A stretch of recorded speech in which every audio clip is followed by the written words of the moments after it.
ဆရာလေတွင်သားစောချစ်ကဘာပြောလဲဆိုတော့အချစ်ဆိုတာစေတနာတဲ့ကြည့်ပါအောင်ဗျာဘလောက်တောင်တိမ်မွေ့လိုက်တဲ့စကားလုံးမျိုးလေသူကြိုက်တတ်တာလေးတွေကိုတွေ့ရင်သူ့ကိုချက်ချင်းသတိရမိသွားတာမျိုးကလည်းချက်ချင်းမြတ်တာပဲတဲ့ပန်းထားတဲ့ပန်းနီနီနေရခဏလေးတင်သည်ကျင်လာသူလေးလာဖို့စံကုန်ကြိုးစားပြီး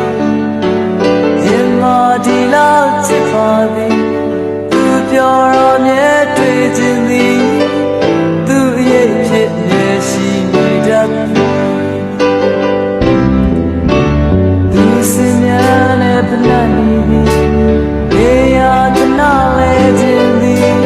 ကျင်လာသူလေးကလေးမတီဖို့ကိုကြိုးစားပြီး